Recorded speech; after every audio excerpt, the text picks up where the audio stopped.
Hello friends, સ્વાગત છે મારા વાનગી ખજાનામાં. હું ભાવનાબેન રાઠોડ. તો 10 મિનિટમાં બનતો આ સ્પેશિયલ નાસ્તો બનાવવા માટે અહીંયા મેં 2 કપ મમરા લીધા છે.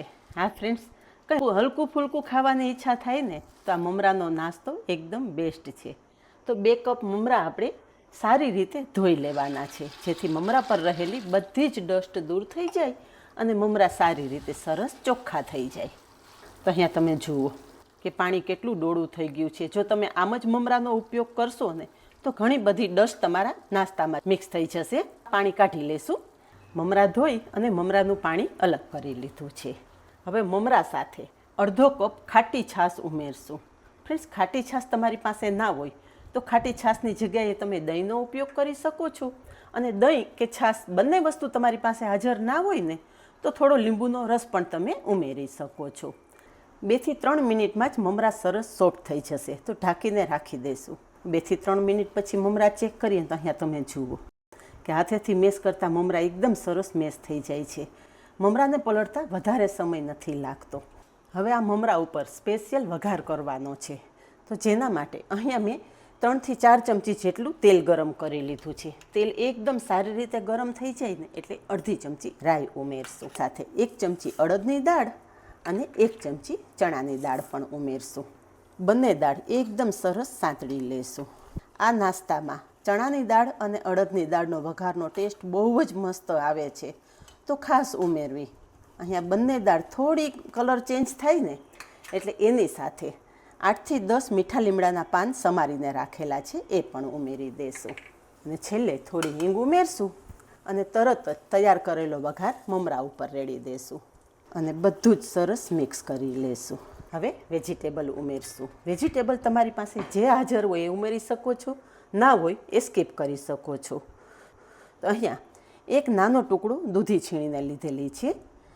આમ તો વેજીટેબલ ખાવું બાળકો પસંદ નથી કરતા, પણ તમે આ રીતે અલગ અલગ પ્રકારના નાસ્તા બનાવશો ને બાળકો વેજીટેબલ પણ ખાશે અને અનેક બેનિફિટ પણ મળશે. સાથે એક મીડિયમ સાઇઝની ડુંગળીના ટુકડા ઉમેરશું, 1 નાના કેપ્સિકમના ટુકડા ઉમેરશું અને 2 લીલા મરચાંના ટુકડા ઉમેરી દઈશું. બાળકો માટે કરતા હોય તો લીલા મરચાંનું પ્રમાણ તમારા સ્વાદ મુજબ ઉમેરવાનું. બધા જ વેજીટેબલ મમરા સાથે એકદમ સારી રીતે મિક્સ કરી લેશું. હવે થોડા બેઝિક મસાલા કરી લઈએ. સ્વાદ પ્રમાણે મીઠું, અડધી ચમચી હળદર, અડધી ચમચી લાલ મરચું, અડધી ચમચી ધાણા જીરું, 1 પાઉચ બાળકોનો પ્રિય મેગી મસાલો ઉમેરશું. મેગી મસાલાની જગ્યાએ તમે સાંભાર મસાલો કે પાઉંભાજી મસાલો પણ ઉમેરી શકો છો, પણ મેગી મસાલો બાળકોને ખૂબ જ પ્રિય હોય છે એટલે હું અત્યારે મેગી મસાલાનો ઉપયોગ કરું છું. સાથે 1 નાની વાટકી જેટલા ફ્રેશ કોથમરીના પાન પણ ઉમેરી દઈશું. તો બધો મસાલો મમરા અને વેજીટેબલ સાથે સારી રીતે મિક્સ કરી દઈશું. ફ્રેન્ડ્સ, મારો પ્રયત્ન એવો જ હોય છે કે મારા વ્યુઅર્સ સાથે એકદમ સિમ્પલ અને સોબર રેસીપી હું શેર કરું. તમે મારા વિડીયો રેગ્યુલર જોતા હોય ને તો તમને અંદાજ હશે જ કે મારા વિડીયો છે ને એકદમ ઘરમાં રહેલા સિમ્પલ મસાલા સાથે જ બનેલા હોય છે. તમારે અર્જન્ટ કોઈ વસ્તુ લેવા માટે ધક્કો ના થાય અને સ્વાદિષ્ટ વેરાયટી તૈયાર થાય. હવે મમરાને બાઇન્ડિંગ આપવા માટે અડધા કપ જેટલો મેં ઘઉંનો જાડો લોટ લીધો છે. ઘઉંનો જાડો લોટ ના હોય તો એની જગ્યાએ થોડો ચણાનો લોટ અને થોડો ઝીણો ઘઉંનો લોટ આપણે જે રોટલી માટે ઉપયોગમાં લઈએ છીએ ને એનો ઉપયોગ પણ તમે કરી શકો છો. એની સાથે અડધો કપ રવો પણ ઉમેરી દેશું. બધું એક વખત સારી રીતે મિક્સ કરી લેશું. અહીંયા આપણે બંને લોટનું પ્રમાણ વેજીટેબલ કરતાં અડધું લીધેલું છે. બને એટલા ઓછા લોટનો ઉપયોગ કરી અને ભરપૂર વેજીટેબલ સાથે આપણે આ નાસ્તો તૈયાર કરવાનો છે. બધું મિક્સ કરતાં હજી થોડી છાશની વધારે જરૂર લાગે છે, તો 1/4 કપ જેટલી વધારે છાશ ઉમેરશું. આ બેટર વધારે ઢીલું નથી કરવાનું, એ વાતનું પણ ખાસ ધ્યાન રાખવાનું. અહીંયા બધું જ એકદમ સારી રીતે મિક્સ કરી દીધું છે. 5 થી 7 મિનિટ બેટર ઢાંકી અને રેસ્ટ આપી દેશું, જેથી રવો સારી રીતે ફૂલી જાય અને આપણો નાસ્તો વધારે સ્વાદિષ્ટ થાય. 5 મિનિટ પછી જોઈએ ને તો અહીંયા તમે જુઓ કે રવો એકદમ સરસ ફૂલી ગયો છે અને બેટરની કન્સિસ્ટન્સી પરફેક્ટ થઈ ગઈ છે.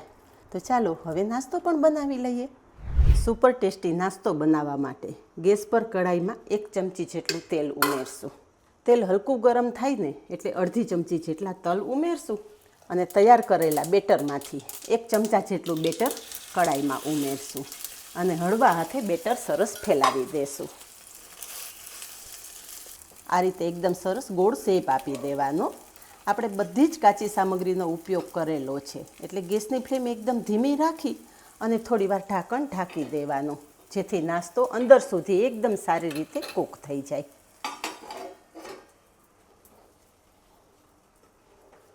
થોડીવાર પછી ઢાંકણ ખોલીને ચેક કરીએ તો જુઓ કે ઉપરની સાઈડ થોડીક ડ્રાય થઈ ગઈ છે. તો ઉપર પણ હલકું એવું તેલ લગાવી દેશું, જેથી નાસ્તો બંને બાજુ એકદમ સારી રીતે ક્રિસ્પી તૈયાર થાય. અને હળવા હાથે પલટાવી લેશું. અહીંયા તમે જોઈ શકો છો કે કેટલો મસ્ત ગોલ્ડન કલર આવેલો છે. એટલે આ નાસ્તો બનાવવામાં ગેસની ફ્લેમ એકદમ ધીમી જ રાખવાની. ધીમા ગેસે તમારો નાસ્તો તૈયાર થશે ને તો અંદર સુધી કૂક થઈ જશે અને સ્વાદમાં મીઠો પણ તૈયાર થશે. પલટાવ્યા પછી ફરી પાછું આપણે થોડીવાર ઢાંકણ ઢાંકી દઈશું. થોડીવાર પછી ઢાંકણ ખોલીને જોઈએ ને તો અહીંયા આપણો નાસ્તો એકદમ પરફેક્ટ તૈયાર થઈ ગયો છે. ફ્રેન્ડ્સ, જોતાં જ ખાવાની ઈચ્છા થઈ ગઈ ને એટલો મસ્ત આ નાસ્તો તૈયાર થાય છે. ઉપરથી ક્રિસ્પી અને અંદરથી એકદમ સોફ્ટ આપણો નાસ્તો તૈયાર છે. એક પ્લેટમાં લઈ લેશું. આ રીતે બાકીનો બધો જ નાસ્તો તૈયાર કરી લેશું. તો આ જ રીતે બનાવો અને કમેન્ટમાં જણાવો કે ભરપૂર વેજીટેબલ સાથે બનેલો આ નવો નાસ્તો કેવો લાગ્યો. આજે બસ આટલું જ. મળી નેક્સ્ટ વિડીયોમાં. ત્યાં સુધી બાય. Thank you.